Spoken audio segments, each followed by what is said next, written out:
Hello मित्रांनो, welcome to study revolution. आज 26 November 2021चा the Hindu आपण बघतोय आणि तोही आपल्या मातृभाषेतून म्हणजे मराठीमधून। पहिल्यांदा आपल्या लेक्चरचं स्वरूप सांगतो, पहिल्यांदा आपण न्यूज डिस्कस करतो आणि त्यानंतर जे काही महत्त्वाचे एडिटोरियल्स असतात ते आपण डिटेलमध्ये डिस्कस करण्याचा प्रयत्न करतो। चला तर मग स्टार्ट करूया। 26 नोव्हेंबर 2021चा द हिंदू आपल्याला काय सांगतोय बघू। पहिल्या न्यूजपासून डिस्कस करण्यास सुरुवात करू। So let's start. आपली जी पहिली न्यूज आहे ती महत्त्वाची न्यूज आहे असं आपण म्हणू शकतोय।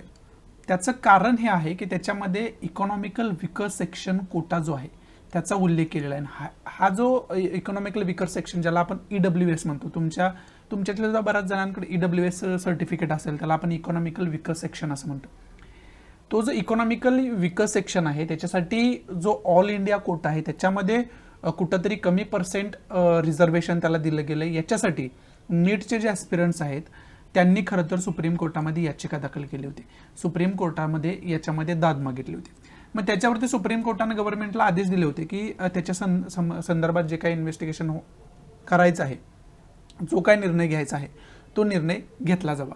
परंतु गव्हर्नमेंटकडून आतापर्यंत तो निर्णय घेण्यात आलेला नाही आणि आता सुद्धा गव्हर्नमेंटकडून सांगण्यात आले, सॉलिसिटर जनरल जे आहेत गव्हर्नमेंटचे त्यांच्याकडून सांगण्यात आलं की ही जी एक्सरसाइज आहे, हे जे सर्व कार्य आहे ती करण्यासाठी कमीत कमी 4 आठवडे तर लागतील, 4 वीक तर लागतील असं त्यांच्याकडून सांगण्यात आलेलं आहे। आता हा मुद्दा नेमका इकॉनॉमिकल विकर सेक्शन, मग ते 8 लाख उत्पन्न ॲन्युअली असायला पाहिजे त्यांचं, त्याच्यापेक्षा कमी असायला पाहिजे।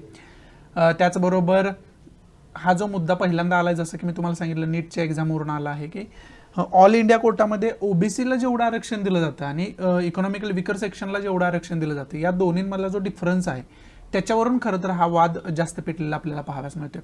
कुठंतरी इकॉनॉमिकल विकर सेक्शनचे जे विद्यार्थी आहेत त्यांच्या अशी कुठंतरी अनफेअर होत आहे, त्यांच्यासाठी कुठंतरी अवघड हे होऊन बसलेलं आहे। त्याच्यामुळं त्या विद्यार्थ्यांनी सुप्रीम कोर्टामध्ये धाव घेतलेली आपल्याला पाहाव्यास मिळाली होती। हा खरं तर एकंदरीत मुद्दा आहे। आता याच्यावरती आपल्याला जर डिटेलमध्ये बोलायचं झालं तर त्याच्यावरती एक वेगळे लेक्चर मला बनवणं गरजेचं आहे। ते जर वेळ आली तर मी भविष्यात बनवेनच, त्यात काय वाद नाही। परंतु या न्यूजचा थोडक्यात तुम्हाला कोर मी सांगितलं आहे। याच्यामधून आपल्याला की पॉईंट आता काय काय घ्यायचे ते बघा। आता पहिल्यांदा आपला पहिला की पॉईंट आपण याच्यातून घेऊ शकतोय की इकॉनॉमिकल विकर सेक्शनशी रिलेटेड सर्व काय आपण बघायचं आहे। जसं की इथं आर्टिकल 15चा उल्लेख केला आहे, मग याच्या संबंधित आर्टिकल 15 काय आहे याची डिटेल इन्फॉर्मेशन आपण इंडियन कॉन्स्टिट्यूशनचा ज्यावेळेस अभ्यास करतोय ना त्यावेळेस टोटल आर्टिकल्स काय काय आहेत ते बघत असताना आर्टिकल 15 जे आपण बघतोय त्याचा डिटेल अभ्यास आपण करून ठेवणं कुठेतरी गरजेचं आहे। त्याचबरोबर 103rd कॉन्स्टिट्यूशनल अमेंडमेंट इथं दिलेली आहे। घटनादुरुस्ती 103वी घटनादुरुस्ती काय आहे, ही 103वी घटनादुरुस्ती आपण डिटेलमध्ये अभ्यास करून ठेवणं कुठेतरी गरजेचं आहे, समजतंय। आणि एकंदरीत इकॉनॉमिकल विकर सेक्शन कशाला म्हणायचं, त्याचा क्रायटेरिया काय आणि याच्याशी संदर्भित कोणती जर कमिटी असेल तर ती कमिटी कोणती होती, महत्त्वाच्या कमिटी याच्या संदर्भात कोणकोणत्या आहेत त्या कमिटींचा सुद्धा आपण अभ्यास करून त्या कमिटींनी काय काय डिसिजन दिलं त्या जर असतील कमिटी तर ते डिसिजन सुद्धा आपण परफेक्ट करून ठेवणं गरजेचं आहे, समजतंय। आणि त्याचबरोबर आता सुप्रीम कोर्टाने हे डिसिजन दिले ठीक आहे, परंतु याच्या अगोदर सुप्रीम कोर्टाने याच्या संदर्भात कोणकोणते डिसिजन दिलेले आहेत, याच्या संदर्भात जे केस आहे त्या केसचं नाव काय आहे, त्याचं जे जजमेंट काय आहे याची डिटेल इन्फॉर्मेशन आपण काढून ठेवायला पाहिजे। एकंदरीत त्याचा डिटेल स्टडी जो आहे तो आपण करून ठेवणं गरजेचं आहे, समजते तुम्हाला। हा आपला खरं तर पहिल्या की पॉईंटच्या अंतर्गत एवढा तुम्ही अभ्यास करून ठेवणं कुठेतरी गरजेचं आहे। त्याचबरोबर आता रिझर्वेशन जे दिलं जातं, रिझर्वेशनशी रिलेटेड जर आपण बघायचं झालं तर रिझर्वेशन कशा आधारावर दिलं जातं याचा एक मुद्दा वारंवार न्यूजमध्ये असतो। मग रिझर्वेशनशी रिलेटेड मग आता याच्याशी रिलेटेड कास्ट बेसिस आपले आहे, कास्ट सिस्टम आपली आहे, त्याच्यामध्ये SC कॅटेगरी आहे, ST कॅटेगरी आहे, त्यानंतर NT कॅटेगरी असते, त्याचबरोबर ओपन कॅटेगरी ज्याला आपण म्हणतो ते ओपन कॅटेगरी असते, त्याचबरोबर इथं जे आहे ती इकॉनॉमिकल विकर सेक्शन, अशा प्रकारच्या अनेक कॅटेगरीज त्याच्यामध्ये दिलेल्या असतात। ते मग वेगवेगळ्या जातींच्या आधारावरती असू द्या, धर्माच्या आधारावरती असू द्या किंवा इतर कोणत्याही सोशल बॅकवर्डनेसच्या आधारावरती असू द्या, इकॉनॉमिकल बॅकवर्डनेसच्या आधारावरती असू द्या, अशा अनेक आधारावरती आपण काही क्रायटेरिया केलेले आहेत आपल्या घटनेच्या अंतर्गत। आणि त्याच्या अंतर्गत जे मागास वर्ग आहेत त्यांना कशा पद्धतीने आपण मेन प्रवाहामध्ये आणू शकतो, मुख्य प्रवाहामध्ये आणू शकतो, त्याच्यासाठी त्यांना काही प्रमाणात रिझर्वेशन तिथं दिलं गेलेलं आपल्याला पाहाव्यास मिळतं। मग ते रिझर्वेशन कशा पद्धतीने दिलं जातं, त्याची तरतूद काय आहे, त्याच्याशी संबंधित जी काही इंडेक्स आहे म्हणजे अनुसूची आहे त्या इंडेक्सचा सुद्धा आपण अभ्यास करून ठेवणं कुठेतरी गरजेचं आहे. त्याचबरोबर त्याच्याशी संबंधित इंडियन कॉन्स्टिट्यूशनमध्ये जी काही आर्टिकल्स दिलेले आहेत ते आर्टिकल्स आपण व्यवस्थितरित्या बघून ठेवणं गरजेचं आहे की ते आर्टिकल्स नेमकी कोणकोणते आहेत. समजते तुम्हाला? हे सर्व आपण या न्यूजच्या अंतर्गत व्यवस्थितरित्या अभ्यास करून ठेवू शकतो. आता एकंदरीत कोणत्या पेपरशी रिलेटेड ही न्यूज आहे असं तुम्हाला जर समजून घ्यायचं असेल तर ही जी न्यूज आहे ते खरं तर GS सेकंड जो आपला पेपर आहे त्या GS सेकंडशी रिलेटेड असलेले आपल्याला पाहाव्यास मिळते. ते आपण लक्षात ठेवणं कुठेतरी गरजेचं आहे. इथून पुढे प्रत्येक न्यूजच्या वेळेस मी तुम्हाला सांगत जाईन, कमेंट्समध्येच आपल्या कोणत्या तरी विद्यार्थ्यांना हे सांगितलं होतं की जी न्यूज तुम्ही डिस्कस करताय, असं मला सांगितलं होतं की तुम्ही जी न्यूज डिस्कस करताय ती कोणत्या पेपरशी रिलेटेड आहे हे जर सांगितलं तरी बरं होईल, म्हणजे हे जर सांगितलं तर आम्हाला समजण्यासाठी मदत होईल असं त्यांना म्हणायचं होतं त्या कमेंटमध्ये. मग त्याच्यामध्ये आता मी इथून पुढं तसंच करणार आहे. ते कमेंट केली त्याबद्दल सुद्धा मी खूप आभारी आहे की त्याच्यानुसार मला आता एक नवीन कल्पना सुचली की जी न्यूज आपण डिस्कस करतोय ती आपण कोणत्या GS, आता याच्या अगोदर मी काय सांगत होतो कोणत्या सब्जेक्टशी रिलेटेड आहे, मग त्याच्यामध्ये जॉग्राफी सांगत होतो तुम्हाला. ही न्यूज जर जॉग्राफीशी रिलेटेड असेल तर जॉग्राफी सांगत होतो, जर पॉलिटीशी रिलेटेड असेल तर पॉलिटी सांगत होतो. परंतु GS first, GS second, GS third, GS फोर्थशी रिलेटेड काही मी सांगत नव्हतो. म्हणजे आता जॉग्राफीचा जर आपण विचार केला तर जॉग्राफी कोणत्या पेपरमध्ये येतं तर GS फर्स्टमध्ये येतं. मग ही न्यूज तुम्हाला जॉग्राफीशी रिलेटेड आहे असं सांगून GS फर्स्ट रिलेटेड ही न्यूज आहे असं जर सांगितलं तरीसुद्धा तुम्हाला त्याचबरोबर सिलेबसची पण रिव्हिजन होईल आणि तुम्हाला एकंदरीत महत्त्व त्या न्यूजचं कळेल की कोणत्या पेपरच्या दृष्टीतून आपण ही न्यूज डिस्कस करतोय. समजते? त्यामुळे सब्जेक्टशी रिलेटेड पण मी तुम्हाला माहिती देईन, त्याचबरोबर GS कोणता तिथे येतोय त्याच्याशी रिलेटेड सुद्धा तुम्हाला माहिती देत राहीन जेणेकरून तुम्हाला सोप्या पद्धतीने ते समजून घेता येईल. आणि ज्या काय तुम्ही कमेंटमध्ये डिमांड करताय ना त्या वेळोवेळी आणि पूर्णरित्या मी 100% माझं देऊन त्या पूर्ण करण्याचा प्रयत्न करीनच. त्यामुळे त्याच्या संदर्भात काळजी नसावी. आता ही जी न्यूज आहे ती विशेष करून पॉलिटीशी रिलेटेड आहे, आपल्या इंडियन कॉन्स्टिट्यूशनशी रिलेटेड आहे. मग कॉन्स्टिट्यूशनचा शी रिलेटेड जर सब्जेक्ट आपण बघितले तर ते येतात GS सेकंडमध्ये. त्यामुळं ही जी न्यूज आहे ती GS सेकंडशी रिलेटेड खूप महत्त्वाची न्यूज आहे असं आपण म्हणू शकतो. समजते? त्यामुळं ही न्यूज कशाशी रिलेटेड होती तर GS सेकंडशी रिलेटेड न्यूज होती. त्याच्या दृष्टीतून ही खरं तर इम्पॉर्टंट न्यूज होती आणि GS सेकंडच्या दृष्टीतूनच आपण जे काही की पॉईंट बघू शकतोय ते की पॉईंट तुम्हाला मी पॉईंट टू पॉईंट इथं सांगितलेले आहेत सर्व काही. समजते? एवढंच इम्पॉर्टंट या न्यूजमध्ये. पुढची महत्त्वाची न्यूज कोणती बघूयात आपण. ही जी आपण न्यूज बघतोय ती विशेष करून इकॉनॉमी या सब्जेक्टशी रिलेटेड ही न्यूज असलेली आपल्याला पाहाव्यास मिळते. आणि इकॉनॉमी सब्जेक्ट कुठे येतो तर GS थर्डमध्ये इकॉनॉमी सब्जेक्ट येतो. त्यामुळे GS थर्डच्या दृष्टीतून ही न्यूज जी आहे ते खूप महत्त्वाची असलेली आपल्याला पाहाव्यास मिळते. आता याच्यामध्ये विशेष करून कोर काय ते सांगतो. विशेष करून याच्यामध्ये GST विषयी बोलले गेले आणि GST स्लॅब्स कशा पद्धतीनं आपण बदलू शकतो याचा एक स्टडी पब्लिश केला गेला आहे. तो स्टडी पब्लिश जो केला गेला आहे तो national institute of public finance and policy NIPFP असं या संस्थेला संबोधलं जातं. यांच्याकडून तो जाहीर केला गेला आहे. ही जी संस्था आहे ती कोणत्याही प्रकारची गव्हर्नमेंट बेस्ड संस्था नाही आहे, ती ॲटोनॉमस थिंक टँक अशा प्रकारची संस्था आहे, म्हणजे ॲटोनॉमस कार्य करणारी संस्था आहे. परंतु यांनी जो रिपोर्ट दिला आहे तो खूप न्यूजमध्ये आता आलेला आपल्याला पाहाव्यास मिळतो. त्यामुळेच आपल्याला ही जी न्यूज आहे ती फ्रंट पेजला पाहाव्यास मिळते. मग याच्यामध्ये यांच्या रिपोर्टमध्ये काय सांगितलं, पहिलं तर GST पहिल्यांदा GST स्लॅब्स कोणकोणते होते. GST स्लॅब्स म्हणजे GST रेट त्याच्यामध्ये दिलेले आहेत. आता GST रेट कोणकोणते आहेत तर 5% GST रेट आहे, 12% आहे, 18% आहे, 28% आहे. समजते?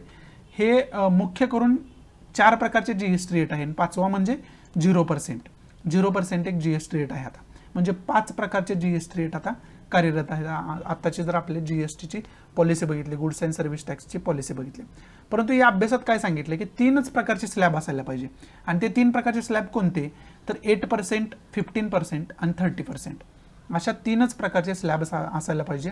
आणि या 3 प्रकारच्या स्लॅब्समध्ये आपण खूप चांगल्या पद्धतीनं GST रिव्हेन्यू कलेक्ट करू शकतो आणि चांगल्या पद्धतीनं आपल्या इकॉनॉमीला एक बूस्ट देऊ शकतो. अशा प्रकारचा दावा त्या स्टडीमध्ये केलेला आपल्याला पाहाव्यास मिळतं. हे सांगणारी खरं तर ही न्यूज असलेली आपल्याला पाहाव्यास मिळते. मग आता याच्यातून विशेष करून हे GS3शी संबंधित आहे, इकॉनॉमीशी संबंधित आहे, ऑलरेडी मी तुम्हाला सांगितले. मग आता याच्यातून की पॉईंट आपल्याला काय घ्यायचे आहेत तर की पॉईंट आपल्याला पहिला की पॉईंट घ्यायचा आहे, GSTशी रिलेटेड सर्व काही इन्फॉर्मेशन जे आहे सर्व अभ्यास तुम्ही करून ठेवायला पाहिजे. मग आत्ताचं जसं की मी तुम्हाला सांगितलं की 5 रेट जे आहेत GSTचे, ते 5 रेट कोणकोणते आहेत, त्याच्यामध्ये 0% आहे, 5% आहे, 12% आहे, 18% आहे आणि त्याचबरोबर 28% आहे. हे जे GSTचे 5 रेट्स आहेत ते आपण विशेष करून अभ्यास करून ठेवायला पाहिजे. समजते. त्याचबरोबर आणखी आपण काय करायला पाहिजे, तर आणखी दुसरा की पॉईंट आपण याच्यातून घेऊ शकतोय, तो म्हणजे आपण टॅक्सविषयी बेसिक इन्फॉर्मेशन काढून ठेवणं गरजेचं आहे. म्हणजे ज्यावेळेस तुम्ही इकॉनॉमी करताय त्यावेळेस तुम्हाला टॅक्सविषयीची तर सखोल अभ्यास करायचाच आहे, परंतु आता हे न्यूजमध्ये, त्यामुळे तुम्ही टॅक्सची बेसिक इन्फॉर्मेशन टॅक्सची म्हणजे काय, तर डायरेक्ट टॅक्स काय असतो, इनडायरेक्ट टॅक्स काय असतो, याची म्हणजे प्रत्यक्ष कर आणि अप्रत्यक्ष कर, याची छोटीशी इन्फॉर्मेशन आपण काढून ठेवायला पाहिजे. ही बेसिक इन्फॉर्मेशन तुम्हाला असेल तर चांगली गोष्ट आहे, नसेल तर ते व्यवस्थितरित्या बघून ठेवा. याच्याच रिलेटेड एखादं व्हिडिओ लेक्चर जरी तुम्ही बघितलं तरी ते तुम्हाला क्लिअर होऊन जाईल. म्हणजे या दृष्टीतून तुम्हाला तेवढी बेसिक इन्फॉर्मेशन असायला पाहिजे. समजते तुम्हाला. एवढा अभ्यास म्हणजे GSTशी रिलेटेड सर्व काही इन्फॉर्मेशन आपण काढून ठेवायला पाहिजे आणि एकंदरीत टॅक्सचं कशा पद्धतीने आकारला जातो, टॅक्सच्या विषयीची काही इन्फॉर्मेशन आहे, त्याची बेसिक इन्फॉर्मेशन म्हणजे डायरेक्ट टॅक्स काय, इनडायरेक्ट टॅक्स काय, हे सर्व आपण व्यवस्थितरित्या अभ्यास करून ठेवायला पाहिजे. समजते.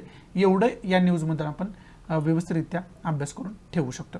बाकी इम्पॉर्टंट असं काही नाही आहे आणि ही न्यूज GS3शी रिलेटेड महत्त्वाची न्यूज होती असं मी तुम्हाला ऑलरेडी सांगितलेलं आहे. एवढंच इम्पॉर्टंट या न्यूजमध्ये. पुढची महत्त्वाची न्यूज कोणती बघूयात आपण. पुढची न्यूज आहे ती उत्तर प्रदेशशी रिलेटेड न्यूज असलेली आपल्याला पाहावयास मिळते आणि विशेष करून आपले जे प्राईम मिनिस्टर आहेत नरेंद्र मोदी, त्यांनी उत्तर प्रदेशशी रिलेटेड जी काही विधाने केलेली आहेत ते या न्यूजमध्ये दिलेले आपल्याला पाहावयास मिळते. पहिल्यांदा तर त्यांनी सांगितले की उत्तर प्रदेश हे आता लिंक्ड स्टेट झालेलं आहे, म्हणजे सर्व समस्या ज्या तिथल्या आहेत त्या जवळजवळ संपुष्टात येण्याच्या मार्गावर आहेत, जवळजवळ संपुष्टात आलेल्या आहेत. मग त्याच्यामध्ये त्यांनी हे सांगितलं की याच्या अगोदर जे तिथं प्रॉब्लेम्स होते ते आता कुठंतरी कव्हर झालेले आहेत. त्याच्यामध्ये प्रॉब्लेम्समध्ये त्यांनी काय काय उल्लेख केला आहे, तर त्याच्यामध्ये त्यांनी पॉवर्टीचा उल्लेख पहिल्यांदा केला आहे. त्याचबरोबर कास्ट बेस्ड पॉलिटिक्सचा उल्लेख त्यांनी केला आहे. इथं दिलं आहे पॉवर्टीचा उल्लेख त्यांनी केला आहे, कास्ट बेस्ड पॉलिटिक्सचा उल्लेख त्यांनी केला आहे. म्हणजे जातीच्या आधारावर जे काय पॉलिटिक्स केलं जात होतं, जे काय राजकारण केलं जात होतं ते संपुष्टात आलं असं त्यांचं मत आहे. त्याचबरोबर त्यांनी उल्लेख करप्शनचा केला आहे की करप्शन कमी झालेलं आहे. पुअर रोड्स म्हणजे रोड्सची जी अवस्था होती ती सुधारलेली आहे. त्याचबरोबर इंडस्ट्री मोठ्या प्रमाणात उत्तर प्रदेशमध्ये आता इन्व्हेस्ट करायला तयार आलेले आहेत. त्याचबरोबर जी डेव्हलपमेंट होती ती खूप मोठ्या प्रमाणात जी डेव्हलपमेंट आहे ती तिथं सुरू झालेली आहे. त्याबरोबर नक्षलवाद्यांचा इथं उल्लेख केला आहे, क्रिमिनल्स जे पॉलिटिशियन होते त्यांचा इथं उल्लेख केलेला आहे, त्याच्यामध्ये सुद्धा सुधारणा झालेली आहे असं त्यांचं मत इथं असलेलं आपल्याला पाहावयास मिळते. म्हणजे एकंदरीत उत्तर प्रदेशचे जे सोशल बॅकग्राऊंड आहे, उत्तर प्रदेशची जी सामाजिक अवस्था आहे ती कशा पद्धतीनं सुधारली आहे हे याच्यात सांगितलं आहे. मग आता सोशल हे तुम्हाला कोअर सांगितलं आहे या न्यूजचा. मग आता हे GS म्हणजे आपल्या सिलेबसशी रिलेटेड कशा पद्धतीने आहे, तर फक्त एका GS रिलेटेड नाही, अनेक GSशी रिलेटेड असलेलं आपल्याला पाहावयास मिळते. म्हणजे एकापेक्षा जास्त GSच्या पेपरशी रिलेटेड ही न्यूज असलेली आपल्याला पाहावयास मिळते. पहिलं तर इथं सोशल बॅकग्राऊंड त्यांनी सांगितलं, त्यामुळे ही जी न्यूज आहे ती GS फर्स्टची रिलेटेड आहे. कारण GS फर्स्टमध्ये सोशॉलॉजी सब्जेक्ट कुठं आहे, GS फर्स्टमध्ये सोशॉलॉजी सब्जेक्ट असलेला आपल्याला पाहावयास मिळते. त्याचबरोबर पॉवर्टीचा इथं उल्लेख केला आहे, गरिबीचा इथं उल्लेख केलेला आहे. मग तर पॉवर्टीचा अभ्यास आपण सांख्यिकीदृष्ट्या इकॉनॉमीच्या माध्यमातून सुद्धा करू शकतो. त्यामुळं पॉवर्टीचा इथं उल्लेख केला आहे. त्याचबरोबर इंडस्ट्रीचा इथं उल्लेख केला आहे, उद्योगांचा इथं उल्लेख केलेला आपल्याला पाहावयास मिळते आणि डेव्हलपमेंटचा सुद्धा इथं उल्लेख केलेला आपल्याला पाहावयास मिळते. मग हे जे सगळे सब्जेक्ट आहेत ते आपण इकॉनॉमीच्या दृष्टीतून सुद्धा आपण अभ्यास करू शकतोय आणि सामाजिक दृष्टीने सुद्धा आपण अभ्यास करू शकतोय. समजते. त्यामुळं इकॉनॉमी जो सब्जेक्ट आहे तो इकॉनॉमी आपला सब्जेक्ट जो आहे तो GS3शी रिलेटेड आहे. त्यामुळे ही न्यूज जी आहे ती GS3च्या दृष्टीतून सुद्धा आपण अभ्यास करून ठेवू शकतो याच्यातले काही मुद्दा. बरोबर आहे. त्याचबरोबर या न्यूजमधून अजून आपल्याला जर की पॉईंट घ्यायचा झाला तर तो की पॉईंट आपण घेऊ शकतो उत्तर प्रदेशचं लोकेशन व्यवस्थितरित्या बघून ठेवणं आपल्याला गरजेचं आहे. मग ते उत्तर प्रदेशचं लोकेशन बघणं म्हणजे त्याचा मॅप बघणं, आणि मॅप हे कशात आपण अभ्यासतो, जॉग्राफीमध्ये अभ्यासतो. आणि जॉग्राफी कशाशी रिलेटेड आहे तर GS फर्स्टशी रिलेटेड असलेलं आपल्याला पाहावयास मिळतं.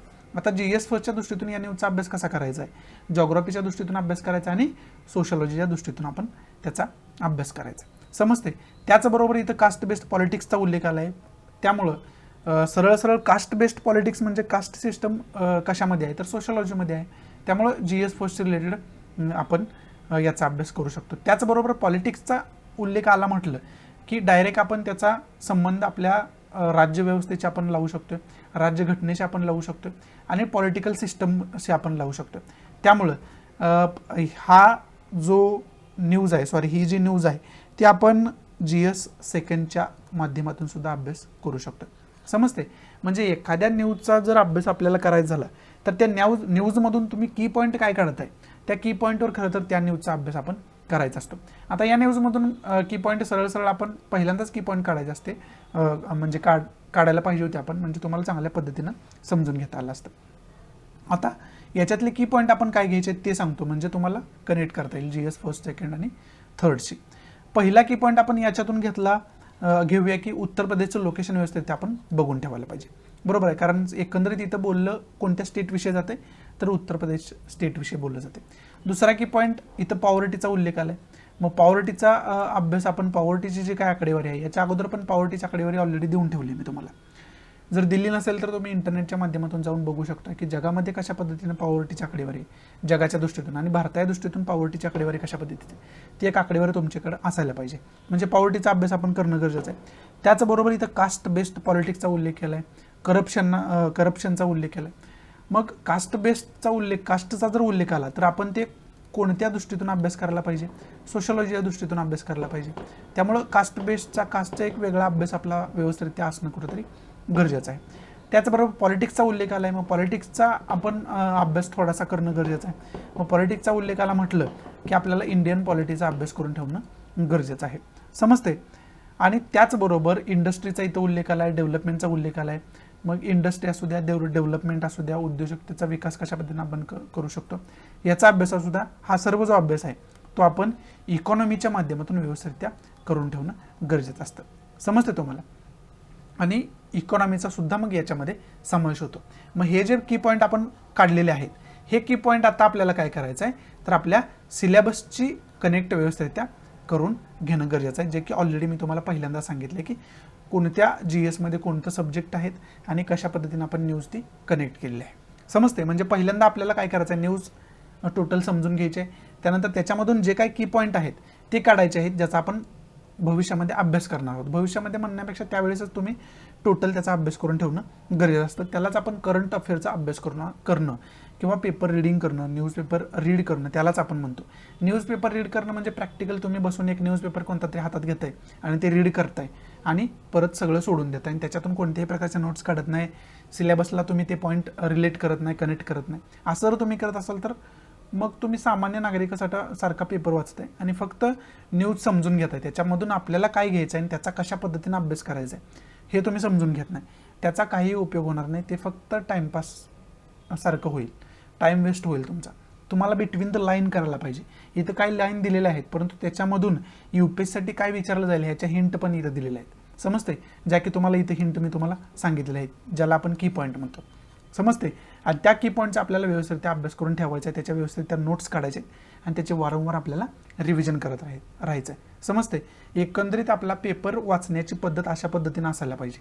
ही पद्धत आपली पेपर वाचण्याची UPSCच्या दृष्टीतून किंवा कोणत्याही स्पर्धा परीक्षेच्या दृष्टीतून अशा पद्धतीने आपण पेपर वाचायला पाहिजे. जर अशा पद्धतीने तुम्ही पेपर वाचत नसाल तर मग कुठंतरी तुम्ही चुकत आहात.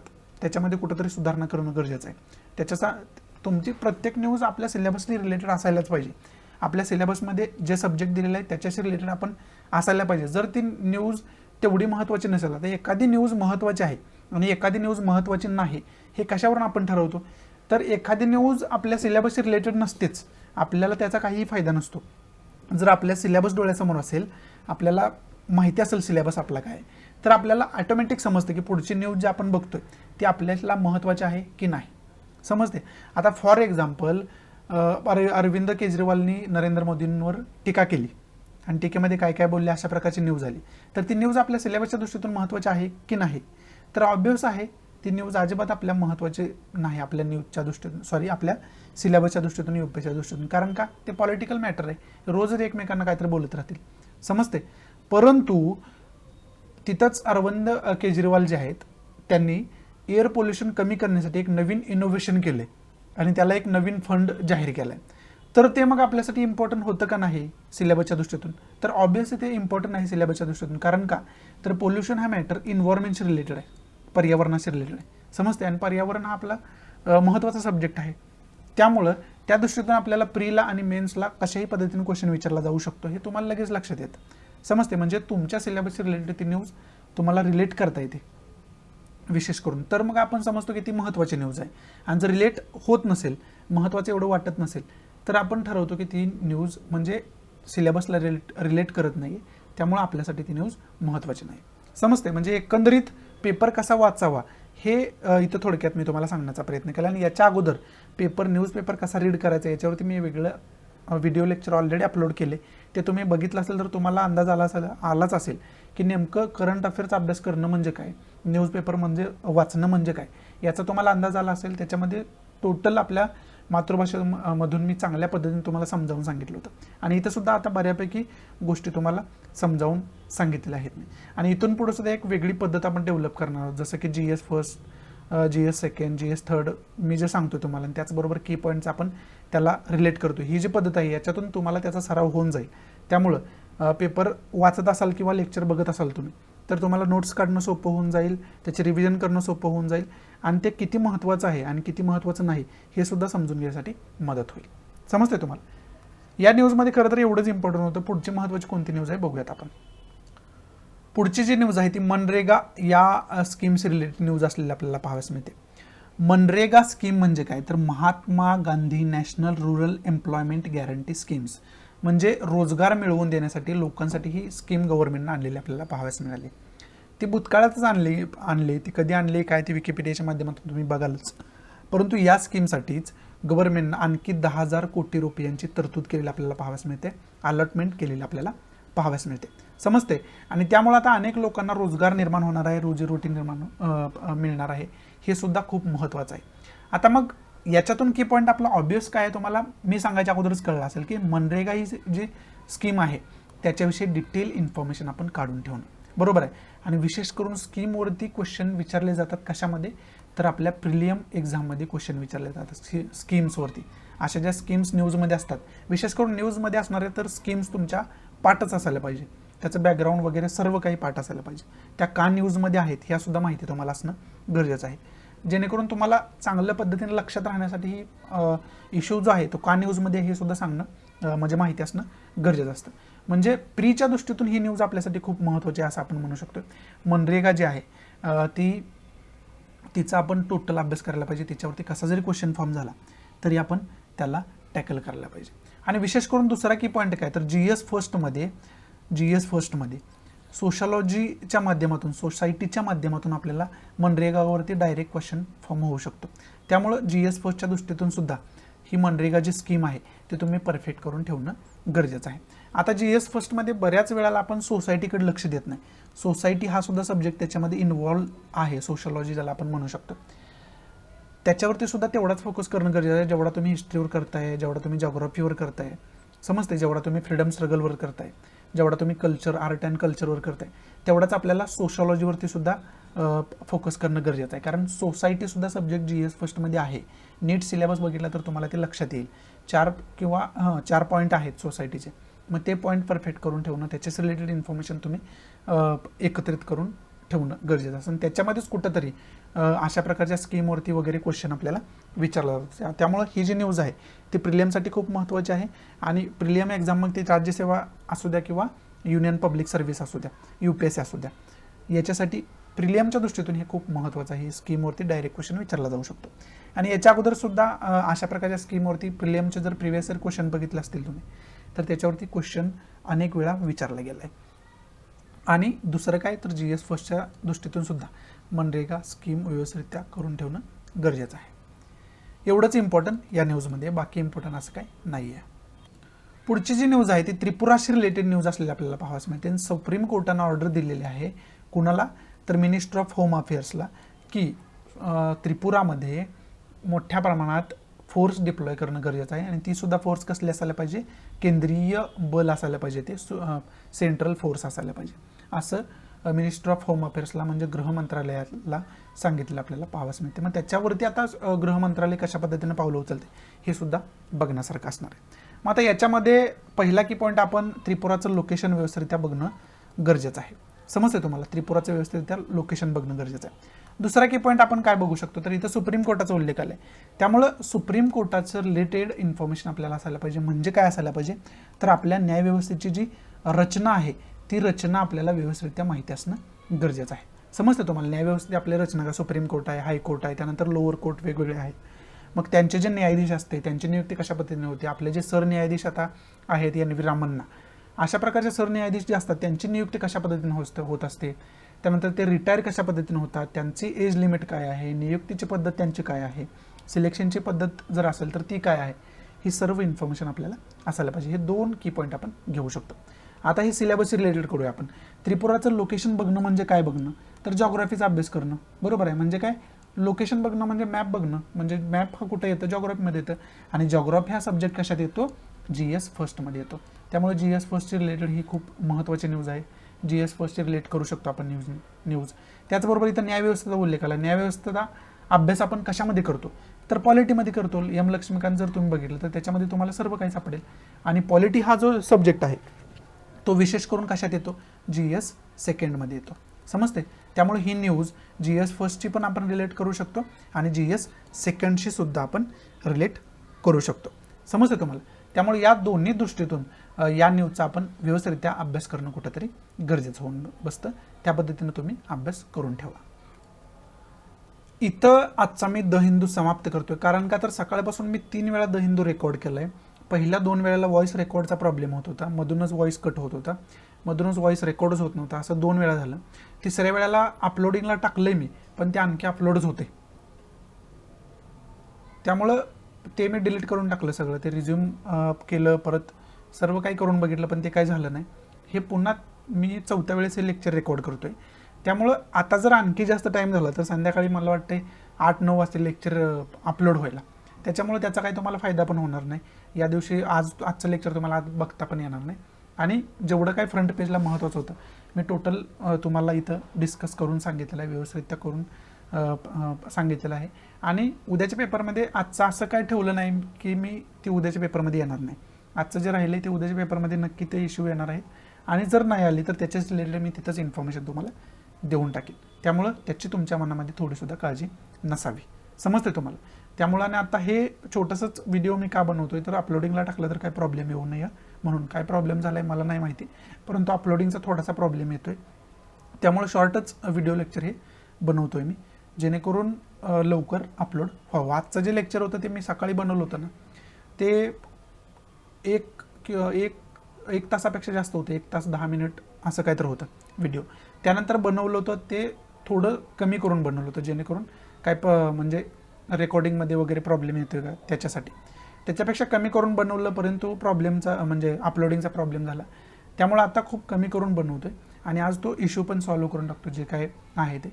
त्यामुळं पुढं पण आपल्याला ते किती जरी मोठं आपलं लेक्चर झालं तरी आपल्याला प्रॉब्लेम त्याचा नसावा आणि आपल्याला जे काय डिस्कस करायचे ते व्यवस्थितरित्या सावकाशरित्या डिस्कस करता यावं. त्यामुळे तुम्हाला सुद्धा ते समजून घेण्यासाठी मदत होईल. सो त्यामुळं आता आज तुमची एवढ्या द हिंदूवरतीच मी रजा घेतोय. भेटूया आपण उद्याच्या द हिंदूच्या लेक्चरमध्ये. तोपर्यंत जास्त आवडत असेल तर लाईक करा, नसेल तर डिसलाईक करा. आणि डिसलाईक का केलं हे कमेंट बॉक्समध्ये नक्की सांगा, जेणेकरून तुमच्या इन्स्ट्रक्शननुसार त्याच्यामध्ये मी इम्प्रोव्हायझेशन करू शकेन. आणि प्लीज आपल्या जास्तीत जास्त मराठी विद्यार्थ्यांनी शेअर करा, जेणेकरून सर्व मराठी विद्यार्थ्यांचा फायदा होऊ शकेल. सो या नोटवरती मी तुमच्या आजच्या पुरती रजा घेतो. भेटू आपण उद्याच्या द हिंदूच्या लेक्चरमध्ये. तोपर्यंत thanks for watching. Good bye. Take care. जय हिंद.